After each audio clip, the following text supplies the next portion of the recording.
Evening, wealth makers. Great to be back with you again after 3 weeks of some amazing family time.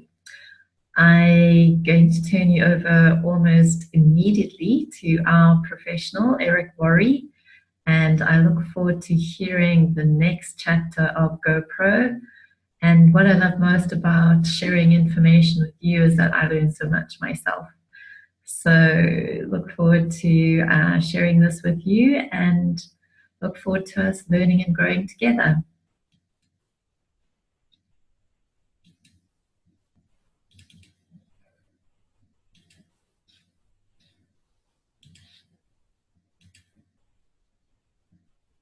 Presenting your product or opportunity to your prospects. We've talked about the first two skills of identifying prospects and inviting them to learn more about your product or opportunity. As you've learned, you'll be inviting them to review a tool or attend some sort of event. If they're reviewing a tool by themselves and you're not around, there's nothing for you to do. Just follow up when you said you would. If you're physically with them, there are some things you need to understand, and one of the biggest is you are not the issue. This was a tough one for me to accept. When I first got started, I read everything I could, listened to everything I could, and attended all the training sessions I could. I thought the most important thing I could do was become an expert on all the facts associated with my company.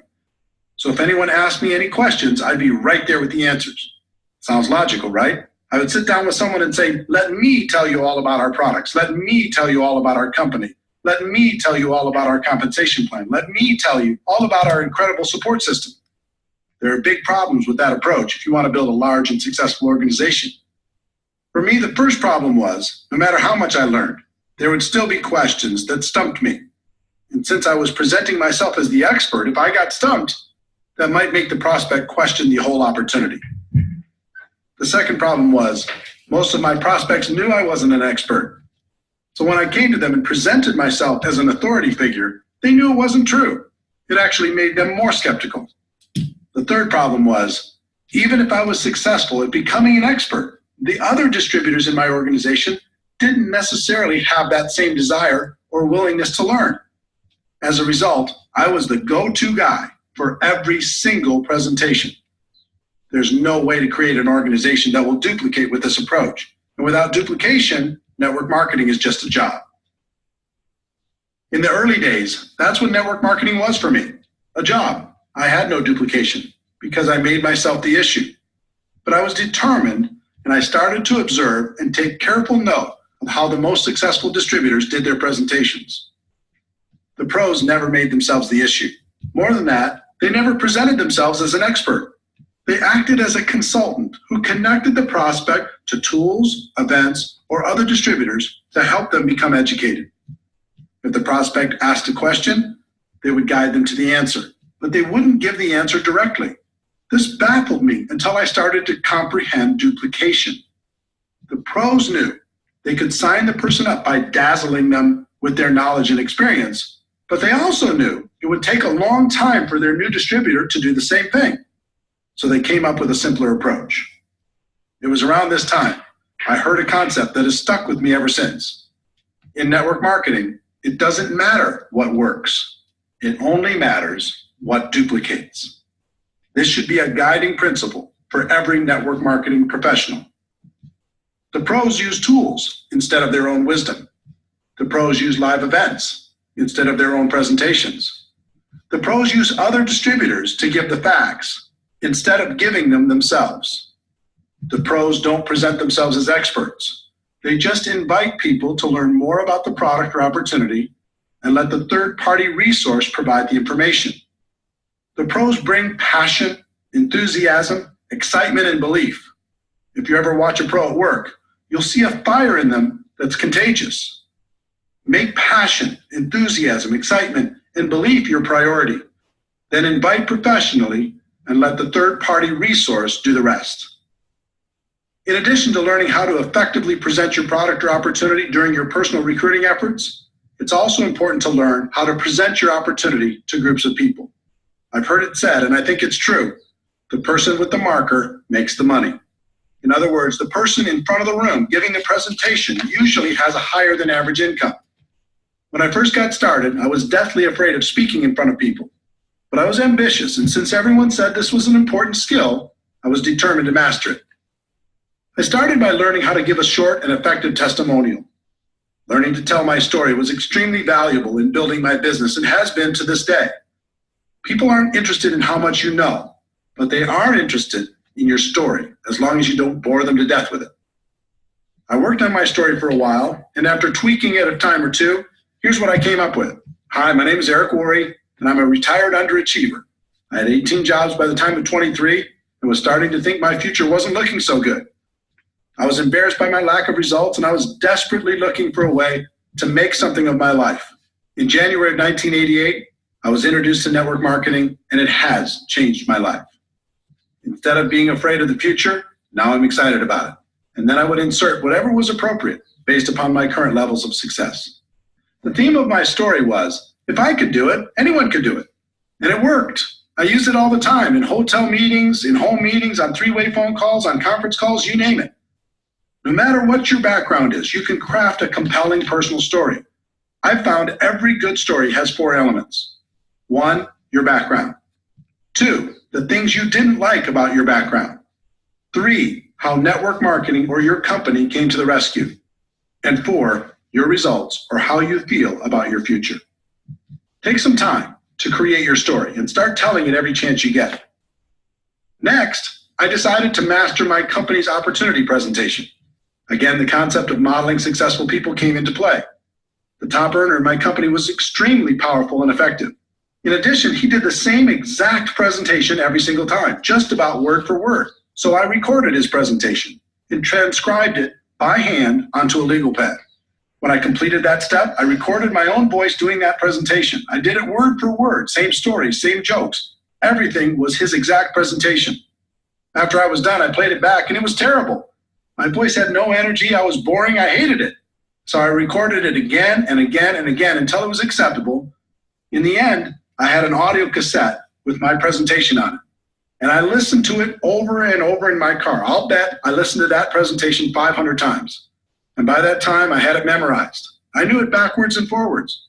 I could start from any part of the presentation and take it from there. You would not believe the confidence this gave me. I went from being afraid to do the presentation to actively looking for opportunities to give it. I did the presentation on conference calls, in home meetings, on three-way calls, and any place else I could find. I became a regular presenter at our local meetings and continued to move up to bigger and better venues, even being asked to speak at company conventions. For me, the evolution of becoming a presenter went through several stages. 1, learning my story. 2, learning the standard opportunity presentation. And 3, learning different training presentations. One big defining moment as a presenter came in 1993.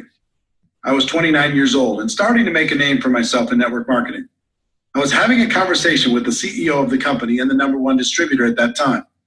I can't remember exactly how the topic came up, but I recall saying something to the CEO like, well, he, the top distributor, might be a better networker than I am right now, but I can outspeak him anytime. It was meant as a joke, but the CEO raised his eyebrows and said, okay, son, I'll tell you what. We have our big convention coming up. Over 14,000 people will be in attendance. I'll give you both the same amount of time, and we'll have a private contest. I'll handpick a few judges, and they'll vote on who did a better job. Wow. Now I was really on the hook.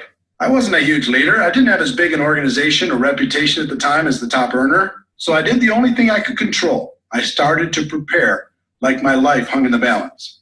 I chose a theme, I wrote my talk, and I rewrote it over and over. I did research, I practiced, I recorded myself doing the speech. I did everything I could possibly do. When the day came, I'd never felt so nervous in my entire life. Talking to 14,000 people is like talking to an ocean, but my preparation served me well. I steadied my 29-year-old insecure self and delivered. The response was overwhelming. The crowd went wild, literally. I felt numb when I walked off the stage as they were still cheering and sat there while the top earner gave his speech. He did a fine job, but I have to admit to you, it felt so good to have the CEO come up and congratulate me for winning our private little contest. It was definitely a defining moment. That speech was lost for a very long time, but a copy was recently discovered. If you'd like to hear it, we'll include it at the end of this chapter. My voice sounds quite a bit younger, but it's still me.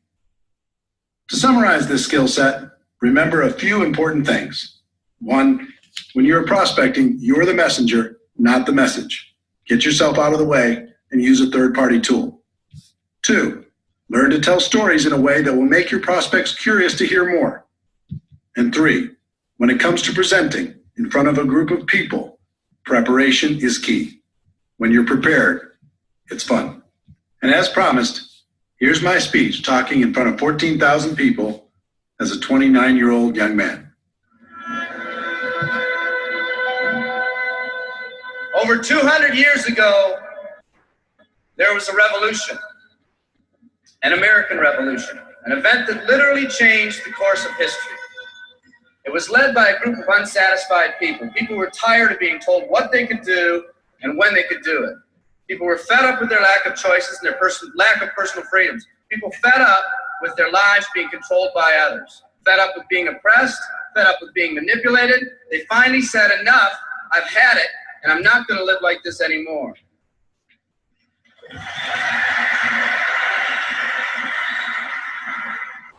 Our ancestors were people that took full responsibility for what happened to them. It was that spirit that ignited a country and formed what is now a giant in the free world. I have a question for you. Where is that spirit today? It's time for another revolution. Let me explain one of the laws of the universe. It's called the law of use. And it says simply this: whatever you don't use, you lose. Lack of use causes loss. Ambition unused declines. Faith unused decreases. If you don't use your skills, you lose your skills. If you don't use your freedom, you lose your freedom. Freedom does not come automatically. It's not attained and then handed down to us as an inheritance. It must be achieved each day. At the turn of the century, in the year 1900, less than 10% of us worked for other people or the government. Over 90% of us were self-employed. We were an independent people. In 1980, only 80 years later, over 90% of us worked for the other people or the government. Less than 10% of us were self-employed. We changed from an independent people to a dependent people. We slowly shifted from a people who took full responsibility for everything that happened to them to a people who become talented and practiced at the art of blaming others for their problems.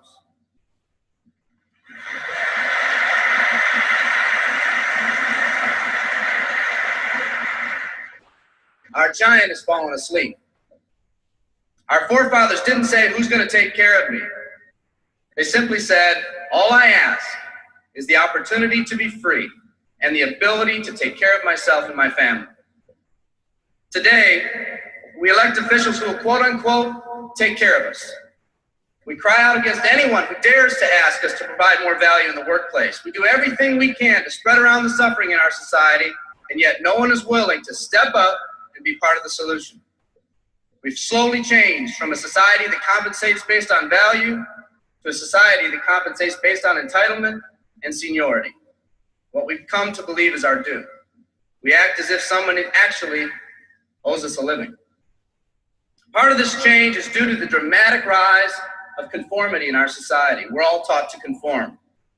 Incredible pressures are put on us every day to do things, quote unquote, the right way. And yet no one asks the question, is this really the right way? A man once said, I'm just a collection of mirrors reflecting what everyone expects of me.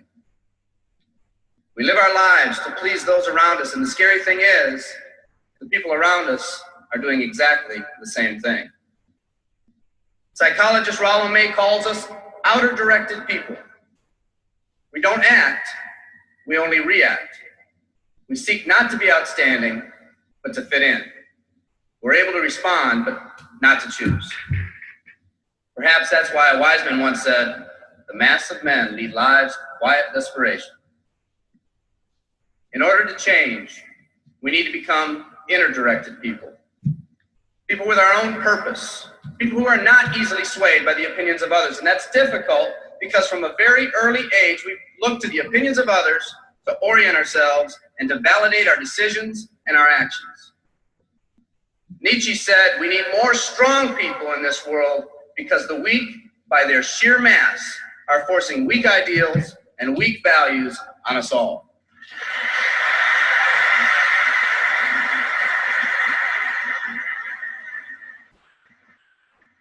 Today's massive social and economic changes are waking this slumbering giant. Some people may not be ready right now for the changes happening today in today's society. It doesn't matter if they're ready or not. An old proverb says, if a man wants his dreams to come true, he must first wake up.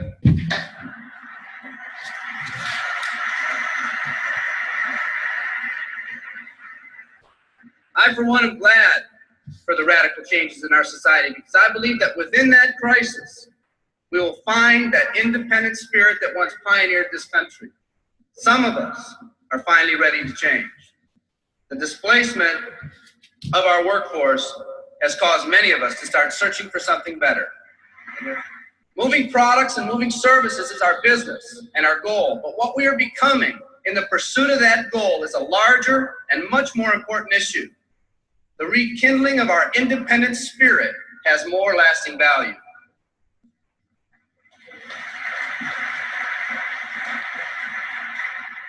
There's no more noble a business than the business that encourages the development of people.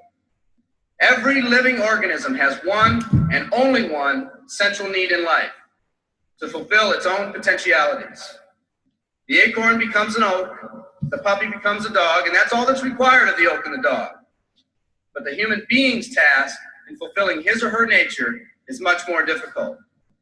The reason is, unlike any other living creature on this planet, you've been given the dignity of choice. You'll not grow like a tree. You'll grow only as you plan and choose to grow. When a person chooses to live, two things happen. First, assuming responsibility for themselves takes on a whole new meaning. They accept responsibility not as something they've been saddled with, but as something they themselves have chosen. The second thing that happens is that discipline from the outside is replaced by self-discipline. They accept discipline not because it's commanded, because they themselves have chosen what they want to do with their lives. Just like when the disenfranchised men and women over 200 years ago got fed up and said, I'm not going to live like this one more day, there's another revolution coming. It's coming not just from Americans, but from people all over the world.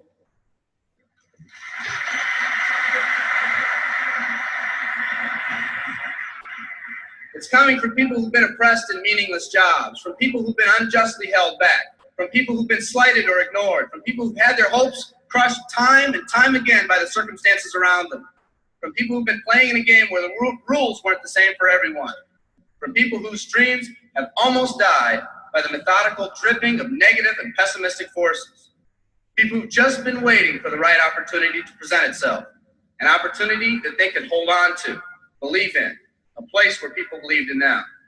I hear the rumbling of this coming revolution every day. The old rules are changing, and society is finally ready for that change. When people try to persuade you not to rise up, yes, they will, and sometimes with the best of intentions, but we must fight anyone or anything that tries to influence us against our freedom. And they'll try. Believe me, they'll try.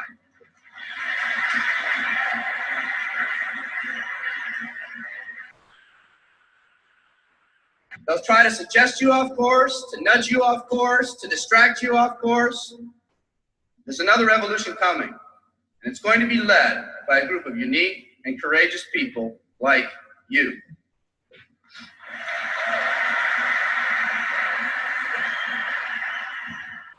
People who've had it with the way things are. People who picked out their mountain in life and said, I'm going to the top.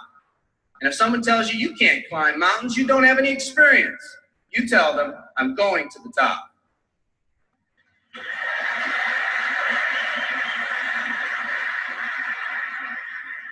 And if your neighbor tells you, come on, choose another mountain, that one's too rocky, what are you going to tell them? And if someone tells you, let's go over here where it's not so steep, what are you going to tell them? And if someone says network marketing, what are you going to tell them? If your friend tells you, come on, let's climb this one, that one's too slippery, what are you going to tell them? If anyone tells you you can't go up, it's too rocky, too steep, too slippery, you say, listen here, I'm going up. You're either going to see me waving from the top or dead on the side. I'm not coming back.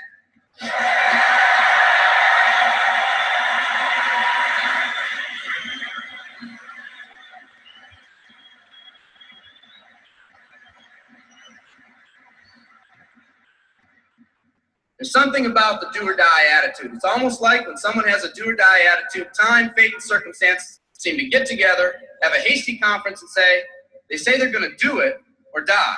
We might as well let them have it.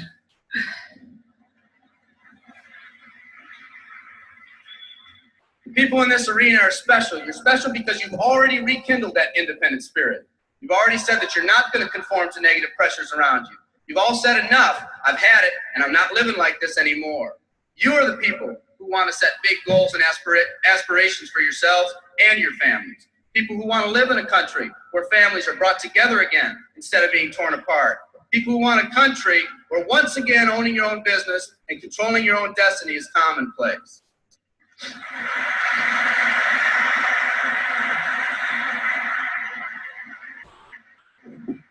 People who want a country where every man, woman, and child is treated with equal respect and dignity.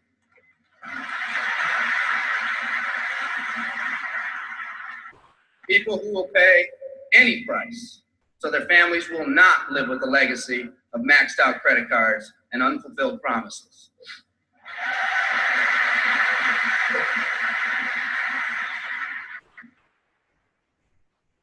Today, we stand at the genesis of a new revolution, and people like you are going to lead it.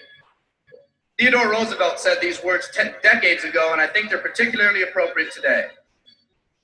He said, we see across the dangers of the great future, and we rejoice as a giant refreshed. The great victories are yet to be won. The greatest deeds yet to be done.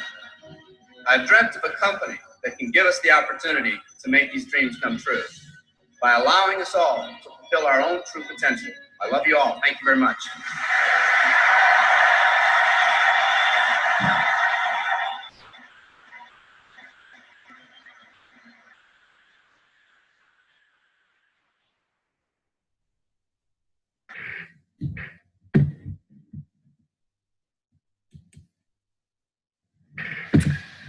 Well, I think that was very inspirational. Hi, Ronnie. Hi, Mandy. Okay, I'm going to end off here and say hello to Ronnie. Enjoy the recording and hope you also find it very, very inspirational. Bye for now.